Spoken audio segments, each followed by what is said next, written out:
show you how to roller a landscape. Right, now for this, we band our colours on again, so we know where we're going to put what. We're going to put our sky colours, and then we're going to put our hill colours, but we're just going to put them on in bands and work them with the roller. And you can test by crayoning on like this if it's warm enough, because it'll flow nicely. Now obviously it's not quite warm enough, so I'm going to have to turn it up just a little more, take it up to full heat. Now we're not going to leave it on full heat, it's just only for literally covering our card and rolling it in so we've got a nice even background. But when you're working with the roller, you need to have quite a high temperature. Again, plenty of wax is a secret.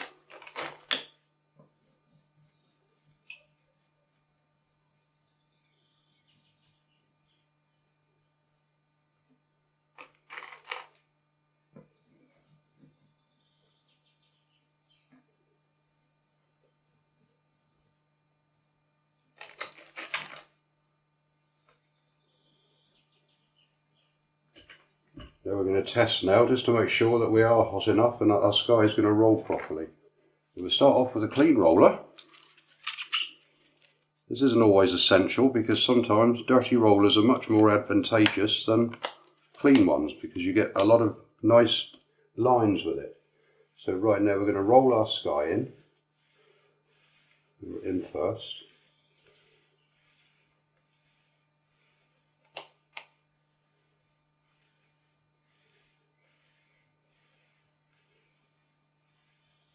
If you find you need more colour, get your block, just add a bit more and just roller it in again.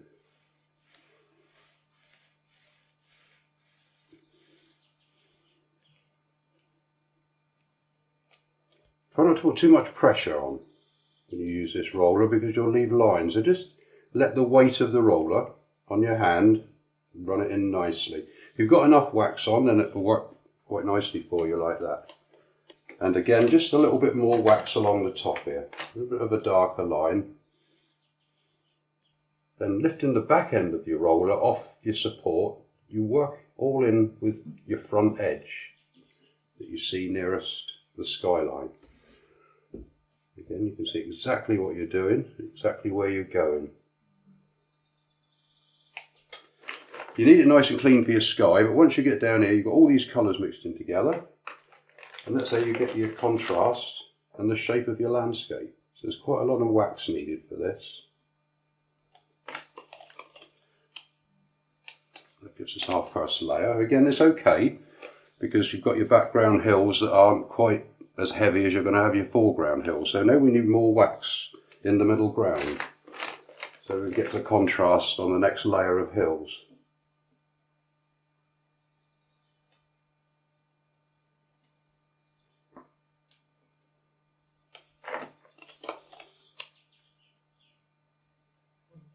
Again.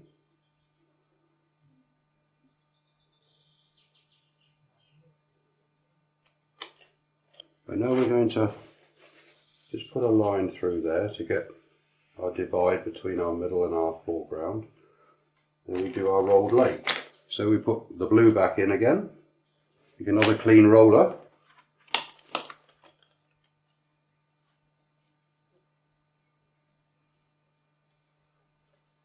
Then we can transfer back to our dirty roller. We're starting to put our foreground in.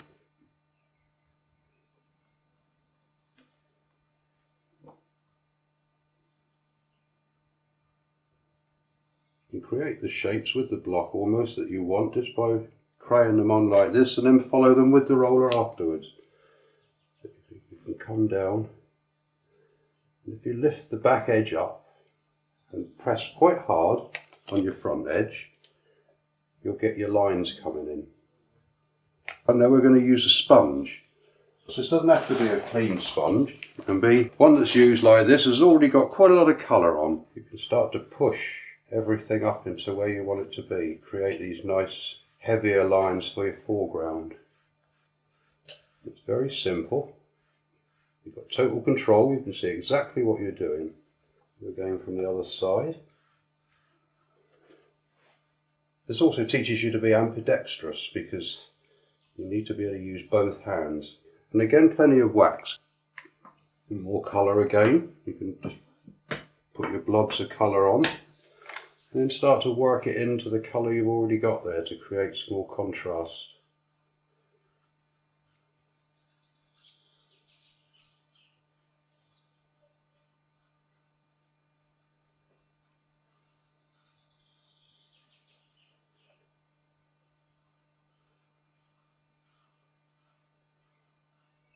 If you find you've got too much on, you can always take your tissue and lift some out, so you can lift out colour as well as putting it in.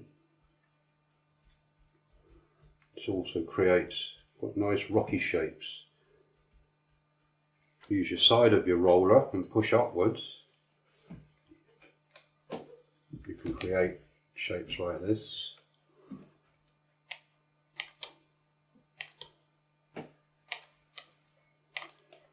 And again, a bit more colour, just to give us a bit more depth into the foreground.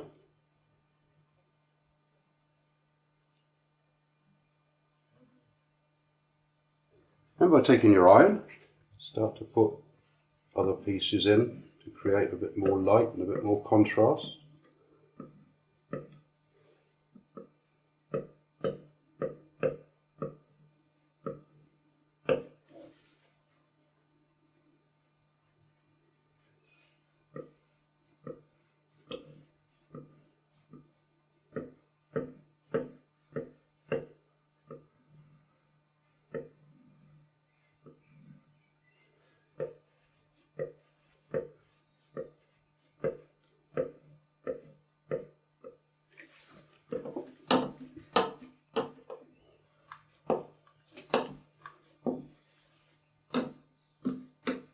Our rollered landscape, and it's very much like a Cornish scene.